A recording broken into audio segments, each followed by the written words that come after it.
Rangers continued their fine-winning run as they beat St Mirren 1-0 at New St Mirren Park. In today's video though, we'll be discussing more on the deals front, as it looks like the Bears are close to agreeing yet another deal. Not only that, but we will also go over all the latest Rangers news from the last 24 hours. There is so much to cover in today's video. And hello everybody, welcome back to the channel guys, I hope you're all well. Before we do get into today's video, as always, please do smash that like button and subscribe to the channel for daily Rangers content. Rangers reportedly had scouts at Tynecastle yesterday as Lawrence Shanklin impressed once more in action for Hearts. The Scotland international scored his 19th goal of the season as he helped the Jambo cement this position in third spot with a 2-0 win over Aberdeen. Scottish reports state that the Ibrox club had representations in the stands to watch the Premiership encounter.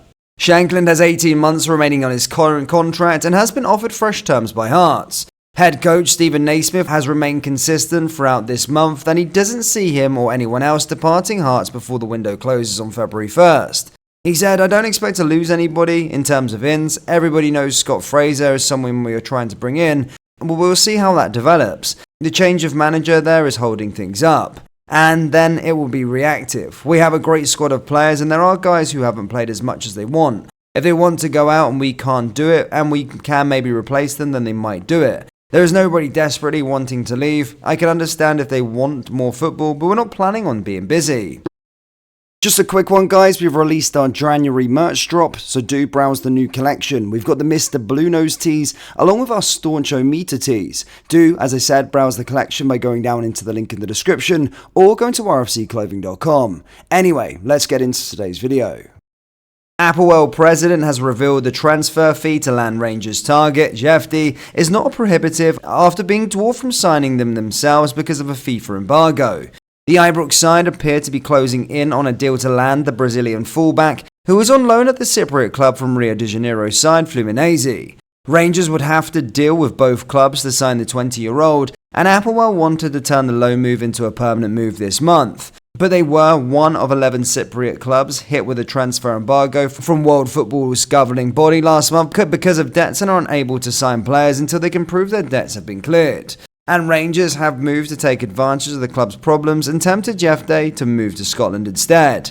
Applewell chief revealed last month the transfer fee is not that high, with reports from the Mediterranean islands stating it could be as low as £400,000. The president said the amount to buy Jefty is not prohibitive, but it can't be done at the moment because we have the embargo restrictions we currently have now. We have to make sure he stays until the summer and hopefully buy him then. The club would love to sign him permanently. In other news, sources close to us here at RFC News state that John Lundstrom is set to receive a brand new contract as the club look to secure a deal with him amid an end of a window signing blitz. Philippe Clement previously spoke out about the contract situation with a number of players out of contract in the summer, including Lundstrom. However, out of the players, it seems as though Lundstrom's future is secure in Govan. This comes after Chris Boyd spoke of his importance on Sky Sports following our victory to St Mirren. The pundit said, "When we speak about John Lundstrom, we spoke about the players coming out of contract. I think Rangers need to get him tied up. They need to find a way of getting it signed. By all accounts, he loves it here, and you can see him enjoying his football. They need to find a way because since the manager has come in, he's been excellent. For the manager to look at it and say it's not good enough for the football club for players at that level to be coming out of contract, and it won't happen under the remit going forward, you hope that is true. You spoke about Celtic and the way that they are able to get players tied up, O'Reilly, Carter Vickers, and other ones tied up. I think Rangers need to find a way to get John Lundstrom tied down. As stated, it does look as though that's going to happen."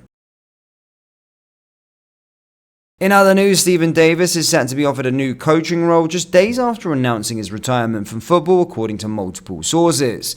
The Rangers hero confirmed he'd played his final game this week. The Northern Ireland legend picked up a serious knee injury while playing for his boyhood club back in December 2022, early in Michael Beale's tenure. He underwent surgery and he was ruled out long-term, however he has not been back since on the pitch as a player since. Davis called his time on his career at age 39 this week. Philippe Clement paid a fitting tribute to the former midfielder, insisting that the door would always be open for him at Ibrox. Of course, after Bill's sacking, he stepped up to take on the job as caretaker for 2 games before Clement's arrival in October. Now, the Belfast Telegraph reports that Davis will be offered the chance to join the Northern Ireland coaching staff. He is the most capped men's footballer from the UK, playing 140 times for his country. It's claimed boss Michael O'Neill has already held talks with Davis about joining the national setup in a coaching capacity. Davis addressed his future earlier this week. He said, "It's a strange sensation today, but ultimately it has been at the back of my mind given the nature of the injury and my age. I did some testing 4 weeks ago and I realized I was a little bit away. It feels like the time is right and I'm comfortable with it. It's been an incredible journey to get to 2 European finals and win trophies that I have, share those moments with the fans, be within the dressing room with your family after the games." Michael Beale has set his sights on his first signing as Sunderland boss, and he's a player that used to play for Celtic. The ex-Rangers manager is yet to make any signings since becoming the head coach at the Stadium of Light. The transfer window shuts this week, and the Black Cats have been linked with a host of different players, including Amad Diallo and Wales striker Kiefer Moore. Sunderland defeated Stoke 3-1 yesterday to end a 3-game winless streak. The result leaves them outside of the playoffs on goal difference as they look to earn a shot at promotion to the Premier League. While Bill deals with Alex Pritchard, who has refused to play again for the club, he is also looking at incomings. Now, reports in Scotland state he is targeting a loan move for former Celtic youngster Leo Hodge. The 20-year-old joined Leeds United in the summer of 2021 from Celtic. He turned out just once for the Lily Whites this campaign after spending the second half of the last term out at Rotherham. Lastly, Rangers midfielder Jose Cifuentes is set to leave the club after Rangers accepted a bid from Turkish team Rizespor. The Ecuador international joined the Ibrox side in the summer for a fee of £1.2 million from Los Angeles FC, but has struggled to make an impact in Scotland, and it is understood that Philippe Clement's men have agreed a loan deal, with Rizespor having the option to buy him for a fee of around £2 million in the summer. The 24-year-old is expected to travel to Turkey imminently to complete the deal. Cifuentes joined the club last summer under then-manager Michael Beale and has played 20 times for the League Cup holders. Other teams in Europe and South America also expressed interest in the player. Rangers fans, what are your thoughts on John Lundstrom getting a new contract? Let me know down there in the comment section below. That brings us to the end of today's video. As always, please do smash that like button and subscribe to the channel for daily Rangers content. Remember, we do have Rangers t-shirts available on our website, so do browse the collection by going down into the link in the description or go to rfcclothing.com. Thank you, and I'll see you all next time. Take care. Push.